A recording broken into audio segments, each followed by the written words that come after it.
Hello everyone, তো কেমন আছো তোমরা সবাই? চলে এসেছি নতুন একটা ভিডিও নিয়ে। তো সেদিনকে ছিল অক্ষয় তৃতীয়া, তার জন্য আমি, মনীষা এবং অনি সন্ধ্যাবেলা সেজে গুজে বেরিয়ে গেছিলাম কিছু কাজে।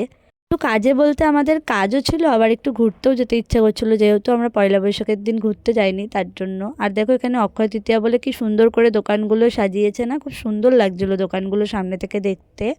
যেতে যেতে হঠাৎ অনির মনে পড়ে ওর টাকা পয়সা তুলতে হবে, ও অনেক বড় লোক, তো তাই তার জন্য গেছিলো এটিএমে টাকা তুলতে। আর আমরা এখানে দুজন না দাঁড়িয়েছিলাম যে আমাদের তো আর টাকা পয়সা নেই, আমরা কি করব। তাই আমরা দাঁড়িয়ে থাকতে থাকতে মনীষারও মনে পড়ে ও টাকা তুলবে, জন্য অনি ওকে ডাকছিল, দিয়ে ও আর অনি মিলে টাকা পয়সা তুলে নিল, আমি দাঁড়িয়েছিলাম। তারপরে দেখো এরা টাকা পয়সা তুলে কে কত টাকা পাবে এই নিয়ে ভাগাভাগি শুরু করে এখানে দাঁড়িয়ে দাঁড়িয়ে। আমি তো দাঁড়িয়ে দাঁড়িয়ে ভাবছি, ভাই তোদের কত টাকা, তোরা এখানে ভাগাভাগি শুরু করে। আমি ভাই গরিব, কিন্তু গাইজ মজা করছিলাম। দিয়ে ওখান থেকে ওরা টাকা পয়সা ভাগাভাগি করুক, আমি একটু জল কিনে নিয়ে আসি। দিয়ে জল কিনে নিয়ে আসছিলাম, তারপরে মনে পড়লো আমাদের তো আবার রাধাবাজার যেতে হবে। তার জন্য টোটোতে উঠে পড়লাম গাইজ। টোটোতে উঠে সেই আমাদের কি ক্যাত মারা, কি বলবো, আমরা যেখানে যাই ক্যামেরা পেলেই সবাই শুরু হয়ে যায় আর কি। দিয়ে মনীষাকে আমরা কত করে বললাম জানো, আমাদেরকে একটা গোলাপ কিনে দাও, একটা গোলাপ কিনে দাও, হাতে পায়ে ধরছি, তাও ও গোলাপটা কিনে দিল না, এতটাই কিপটে ও। বৌদি আমাদের কিপটে, আর কি করব।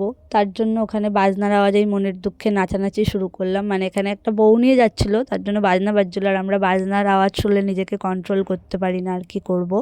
এ নাচার জন্য আবার এইদিকে ঘুরে বসলো, দিয়ে ছেলেটা দেখো কতটা এক্সাইটেড হয়ে গেছে ভিডিও দেখে, ও আরও জোরে জোরে বাজনা বাজাতে শুরু করেছে। দিয়ে বাজনা ফাজনাতে নাচানাচি করার পর আমরা গেছিলাম রাধা বাজারে, ওখানে মনীষা দুটো জামা কিনেছিল।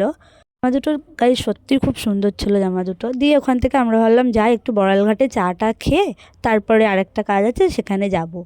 কিন্তু আমাদের এতই সোনায় বাঁধানো কপাল যে চায়ের দোকান ছিল বন্ধ, তার জন্য আমরা মনের দুঃখে গেছিলাম ফুচকা খেতে। ফুচকাটা ভীষণ টেস্টি ছিল গাইস খেতে। দিয়ে অনি এখানে টাকা পেমেন্ট করছিল, আর ও মনীষা বলছে আমি আঁচল পেতে ওর কাছে ফুচকা খেলাম। কিন্তু আমাকে বলে লাভ নেই, আমার কাছে পয়সা নেই, ওরাই খাওয়াচ্ছে আমাকে। দিয়ে আমরা গেছিলাম রানীর ঘাটে একটু ছবি টবি তুলতে, একটু ভিডিও করতে, কিন্তু অতটা ভালো ছবি টবি আসছিল না বলে দিয়ে ওখানে একটুখানি দাঁড়িয়ে তারপরে রাস্তা দিয়ে হেঁটে হেঁটেই চলে যাচ্ছিলাম ওই কাকাটার দোকানে। কাকাটার দোকান বেশিটা দূর ছিল না, তাই হেঁটে হেঁটেই যাচ্ছিলাম। বলতে বলতে চলে আসলাম কাকুর দোকানে। এসে ওখানে এসে ক্যামেরা দেখে আমাদের শুরু হয়ে যাবে দেখো ক্যাত মারা, মানে আমরা যেখানে ক্যামেরা দেখবো সেখানেই স্টার্ট হয়ে যাই আমরা। দিয়ে অনি এখানে ক্যাত মারছিল, আমি টাকা চাইছি, ও তাও দিচ্ছে না, দিয়ে আমি ওর সাথে একটু যোগ দিলাম। দিয়ে দেখো কাকার ঠাকুরটাকে কি সুন্দর লাগছে না। দিয়ে টাকা পয়সার দিকে কিন্তু কেউ নজর দেবে না।